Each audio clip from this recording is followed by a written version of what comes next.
Hello friends, आज इस video में हम बात करेंगे कनाडा के इमिग्रेशन मिस्टर मार्क मिलर की तरफ से अपने इंटरव्यू के दौरान एक शॉकिंग स्टेटमेंट दिया गया है टीआरवी एप्लीकेशंस को लेकर।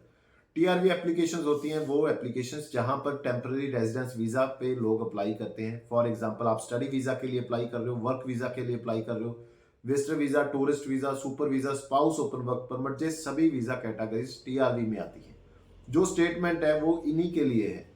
क्या इसकी पूरी स्टेटमेंट की जो गाज है वो सिर्फ इंटरनेशनल स्टूडेंट पे गिरेगी या इन सभी कैटेगरीज पे इसका इम्पैक्ट देखने को मिलेगा, यानी कि वीजा ट्रेंड है जो नेगेटिव देखने को मिलेगा। इस वीडियो में हम बात करेंगे कि इमिग्रेशन मिनिस्टर ने सबसे ज्यादा चिंता किस चीज पे जताई है, आने वाले समय में उसका सोल्यूशन क्या हो सकता है, कितने बच्चों को वीजे मिल सकते हैं, कितने बच्चों को वीजे नहीं मिलेंगे, पिछला ट्रेंड क्या रहा है, कितने सालों से वीजा ट्रेंड क्या रहा है, क्या वीजा इंक्रीज हुए हैं, डिक्रीज हुए हैं, और जो लोग हैं वहां के वो क्या सोचते हैं टीआरवी एप्लीकेशंस के लिए, और क्या गवर्नमेंट को उस पर कैप करना चाहिए या नहीं करना चाहिए। ऐसे बहुत सारे क्वेश्चन आपके माइंड में भी होंगे। इस वीडियो में हर चीज को डिस्कस करेंगे। आप सभी से रिक्वेस्ट है कि आप हमारे इस यूट्यूब चैनल को सब्सक्राइब और इस वीडियो को लाइक और शेयर जरूर कर लें, क्योंकि मेरी कोशिश होती है कि बहुत सिंपल वर्ड्स में जो भी जेन्युइन इन्फॉर्मेशन है वो सबसे पहले आप तक पहुंचाई जाए। सबसे पहले हम बात करेंगे नंबर ऑफ स्टूडेंट वीजा जो हर साल आईआरसीसी लास्ट 2017 से अभी तक दे रही है या देती आ रही है, कि वो नंबर ऑफ स्टूडेंट वीजा कितने दे रही थी जिसके कारण ये प्रॉब्लम सामने आ रही है। अगर हम 2017 की बात करते हैं, ये भी बहुत ज्यादा नंबर है, फिर भी मैं आपको बता देता हूँ। 2017 की बात करें तो करीब करीब 4,90,000 यानी कि 4,90,000 स्टूडेंट वीजा दिए गए एक साल में। 2018 में 70,000 के करीब इंक्रीज हुआ, 5,66,000 वीजा दिए गए। 2019 में 5,77,000 वीजा दिए गए। 20 में क्योंकि कोविड था, थोड़ा इस पे टाइम लगा उनको अपनी एप्लीकेशन प्रोसेस करने के लिए, तो फिर भी 2020 में भी कनाडा ने 2017 का जो रिकॉर्ड था उसको बराबरी की, उसके लेवल के 4,90,000 वीजा दिए। कोविड के दौरान जब पूरे कंट्रीज बंद थे उस समय भी कनाडा ने 2017 का जो रिकॉर्ड था उसके इक्वल जो number of student visa issue किए 4,90,000। और जो नंबर 2021 में फिर इंक्रीज होता है 6,17,000। और जहां से स्टोरी स्टार्ट होती है 2022 से, जहां पर एकदम 2022 में 8,07,000 स्टूडेंट वीजा दिए गए और 2023 में 9,50,000 वीजा दिए गए। यानी कि अगर हम 2021 की बात करें तो वहां पर 6,17,000 और 2023 में 9.5 लाख, करीब करीब जो था 1/3 इंक्रीज हो गया नंबर, जिसके चलते ये प्रॉब्लम जो खड़ी होगी। क्योंकि हाउसिंग क्राइसिस में क्या है कि एकदम से इतने ज्यादा हाउस एकदम क्रिएट नहीं किए जा सकते। और जो लास्ट क्वार्टर ऑफ 2023 है इसमें 3.25 लाख स्टूडेंट्स को वीजा मिला। अगर मैं टोटल टीआरवी की बात करूं तो वो और भी ज्यादा इंक्रीज हो चुकी है। इसके चलते अभी ये प्रॉब्लम है कि जो हाउसिंग क्राइसिस है वो कंटिन्यू इंक्रीज होता जाएगा। इसके लिए एक बड़ी स्टेटमेंट उन्होंने दी है कि हमें हो सकता है कि आने वाले समय में इंटरनेशनल स्टूडेंट पे कैप लगाना पड़े। उसमें TRV application total number of, चाहे आप विजिटर वीजा पे आ रहे हो, चाहे आप टूरिस्ट वीजा पे आ रहे हो, चाहे आप स्पाउस ओपन वर्क परमिट के लिए आ रहे हो, चाहे आप वर्क परमिट के लिए आ रहे हो, स्टडी परमिट के लिए आ रहे हो, आपको मकान तो चाहिए ना रहने के लिए। ये सबसे बड़ी प्रॉब्लम अभी कनाडा में चल रही है। अभी इनके पास दो बड़े इशू है। पहला इशू है, एक तो इलेक्शन आने वाली है।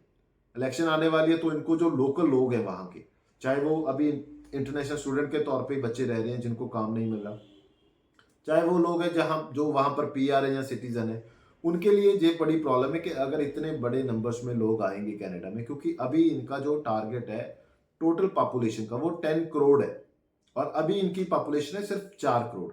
यानी कि आने वाले 10 सालों में इन्होंने अपनी पॉपुलेशन को 10 करोड़ पे लेके जाना है। और इन्होंने इंटरनेशनल स्टूडेंट का जो टारगेट रखा था उसमें इन्होंने रखा था कि 2024 में हम करेंगे 10 लाख प्लस इंटरनेशनल स्टूडेंट को वीजा।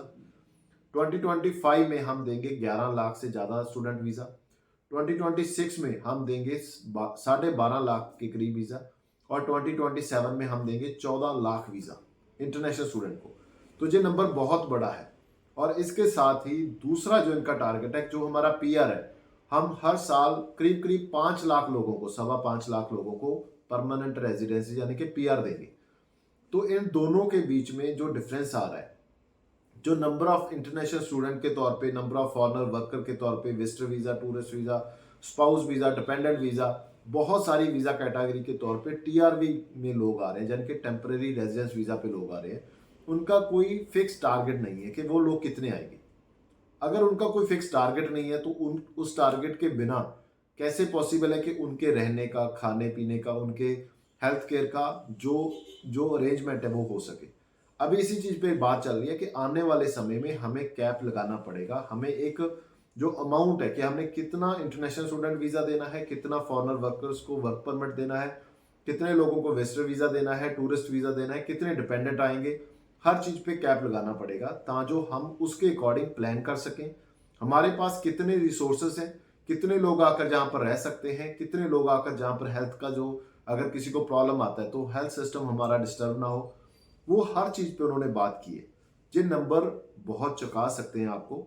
और इसमें एक बड़ा इशू उन्होंने कहा है कि जब जब हमारे पास प्रॉब्लम आई है, जो जो लोकल लोग हैं उनको इंटरेस्ट रेट बहुत ज़्यादा हाई पे करना पड़ रहा है, जिसके कारण हर कोई हाउस अभी अफोर्ड नहीं कर पा रहा। जब तक वो हाउस अफोर्ड नहीं कर पाएंगे तो नया हाउस कौन लेगा, क्योंकि जो टीआरबी पे लोग हैं वो तो बाई नहीं कर पाएंगे। तो ये भी एक बड़ा इशू है। जो इंटरेस्ट रेट है जब तक वो कम नहीं होगा, लोगों का इंटरेस्ट प्रॉपर्टी की तरफ नहीं आएगा। जब तक प्रॉपर्टी की तरफ इंटरेस्ट नहीं आएगा तब तक हाउसिंग जो इंडस्ट्री है वो ग्रो नहीं करेगी। जब तक वो ग्रो नहीं करेगी तो जो लोग जहां से टीआरबी में जा रहे हैं, इंटरनेशनल स्टूडेंट जा रहा है, फॉरेनर वर्कर जा रहा है, वो रहेगा कहाँ। तो ये दो तीन बड़े इशू उन्होंने डिस्कस किए हैं। जहां पर एक चीज और उन्होंने कही है कि जो जो हमारे पास है, हमारे पास अभी दो मेन चुनौती है। पहली चुनौती, हमें फंड्स चाहिए। वो हमें इंटरनेशनल स्टूडेंट के तौर पे जो लोग आ रहे हैं वो काफ़ी बड़ी क्वांटिटी में, क्योंकि ये थर्ड लार्जेस्ट जो इनका रेवेन्यू स्ट्रीम है, थर्ड लार्जेस्ट रेवेन्यू स्ट्रीम है पूरे कनाडा का, जहां से इनको सबसे ज़्यादा पैसा आता है। अभी इलेक्शंस के लिए इनको पैसा चाहिए। अभी जो इनका जो ग्राफ गिर रहा है उसके लिए इनको जो अभी सेशन चल रहा है उसके लिए इनको मनी चाहिए, क्योंकि अगर वो पैसा नहीं आएगा तो वो सर्कुलेशन रुक जाएगा। वो एक बड़ा इशू है, वो उसको ये रोक नहीं सकेंगे। दूसरा, हाउसिंग के लिए इनके पास मैन पावर नहीं है। अभी पोस्ट ग्रेजुएट वर्क परमिट की भी इन्होंने इसी स्टेटमेंट में बात की कि आने वाले समय में पोस्ट ग्रेजुएट वर्क परमिट जो काफ़ी समय से किसमें हमने कोई भी चेंज नहीं किया, आने वाले समय में हम उसमें भी बहुत बड़ी चेंजेस करने वाले हैं। ताकि जो हमारी रिक्वायरमेंट है, फॉर एग्जांपल अभी इनकी रिक्वायरमेंट किस चीज़ में है, हेल्थ केयर में रिक्वायरमेंट है। हेल्थ सिस्टम इनका काफ़ी डिस्टर्ब है, उसमें इनको लोग चाहिए। मगर जो आईटीए जा रहे हैं वो किसको जा रहे हैं इनको मालूम ही नहीं, क्योंकि जनरल कैटेगरी में आईटीए चला गया, वो किसको चला गया, उसका स्ट्रीम क्या है, उसके पास स्किल क्या है, कुछ क्लियर नहीं है। आने वाले समय में ये ज़्यादा लोगों को प्रमोट करेंगे जो इनकी रिक्वायरमेंट के अकॉर्डिंग, जिनको लीनिया लेना है वो भी उनको ज़्यादा मिलेगा, जिनको स्टडी वीज़ा लेना है वो भी उनको ज़्यादा मिलेगा, जिन्होंने वहाँ पर एज ए विजिटर वीज़ा या टूरिस्ट वीज़ा आकर अपना वीज़ा कन्वर्ट करवाना है वो भी उनको मिलेगा, जो इनकी जो रिक्वायरमेंट है शॉर्ट ऑक्यूपेशन लिस्ट की उसको कंप्लीट करेगा। तो इसलिए अभी बहुत सावधानी से चलने की ज़रूरत है। पहली बात, जितना जल्दी हो सकता है अप्लाई करिए।